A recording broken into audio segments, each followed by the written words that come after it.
নমস্কার বন্ধুরা, আজ রান্না করব এঁচোড় কষা। তাই এঁচোড় কেটে নিতে এসেছি। দেখুন, 1 বছরের এই ছোট্ট গাছে কতগুলো এঁচোড় হয়েছে।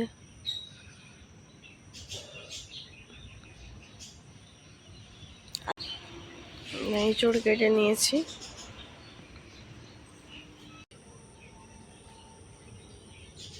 এক বছরের গাছে ছোট ছোট অনেক এঁচোড় হয়েছে। এঁচোড় কাটার আগে সরষের তেল মেখে নিচ্ছি।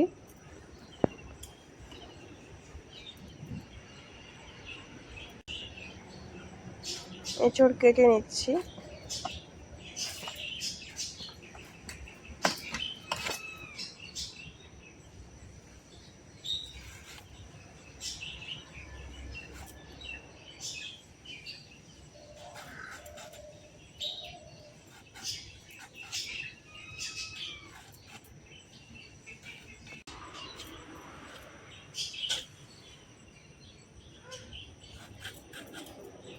ছোট ছোট করে কেটে নিচ্ছি।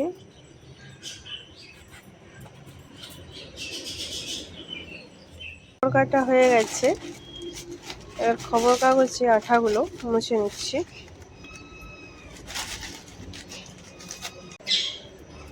আলু কেটে নিচ্ছি।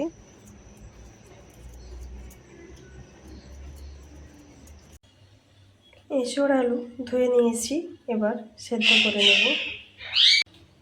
সেদ্ধের জন্য কড়াইয়ে জল দিয়ে দিয়েছি। এবার এঁচোড় আলু দিয়ে দেব। এঁচোড় আলু দিয়ে দিয়েছি, এবার নুন হলুদ দিয়ে দেব। নুন হলুদ দিয়ে দিয়েছি, এবার ঢাকনা ঢেকে দেব সেদ্ধর জন্য।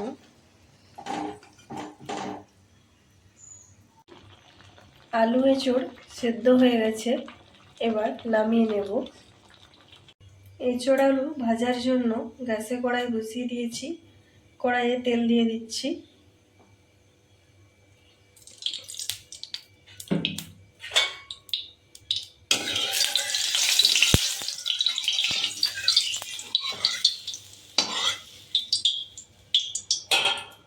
এবার এঁচোড় আলু দিয়ে দিচ্ছি।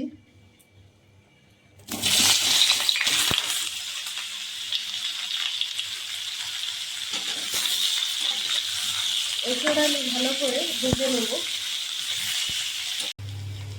এঁচোড় আলু ভাজা হয়ে গেছে, এবার নামিয়ে নেব।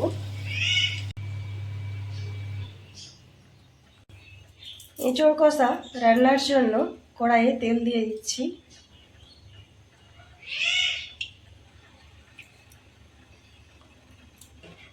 চিনি দিয়ে দিচ্ছি।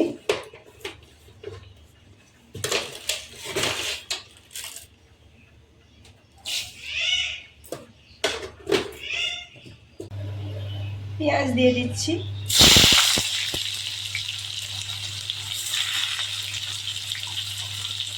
নুন দিয়ে দিচ্ছি। পেঁয়াজ ভালো করে ভেজে নেব। পেঁয়াজ ভাজা হয়ে গেছে, এবার বেটে রাখা মশলা দিয়ে দিচ্ছি। আদা, রসুন, জিরে, লঙ্কা একসাথে আছে। হলুদ দিয়ে দেব।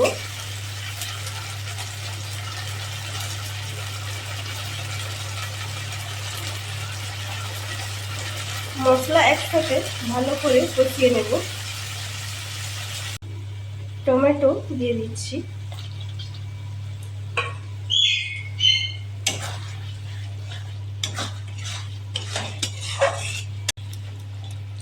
মশলা কষানো হচ্ছে।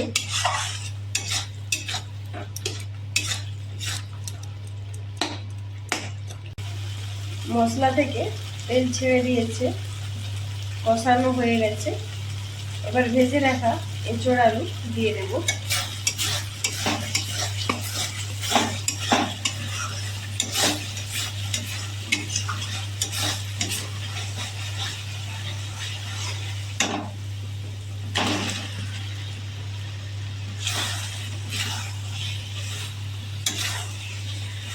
এঁচোড় আলু মশলা একসাথে ভালো করে কষিয়ে নেব।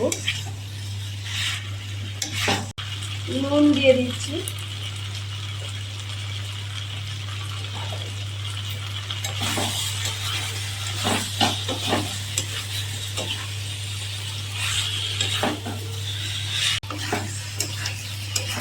কষানো হচ্ছে।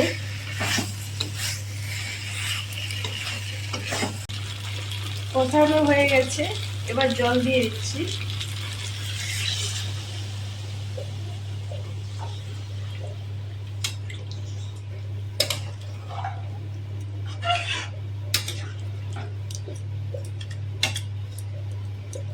অল্পই জল দিয়েছি, এবার ফুটিয়ে নেব।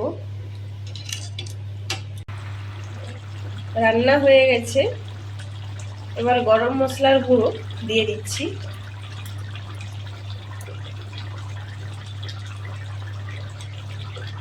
গরম মশলার গুঁড়ো দিয়ে 2 মিনিট ফুটিয়ে নিয়ে নামিয়ে নেব।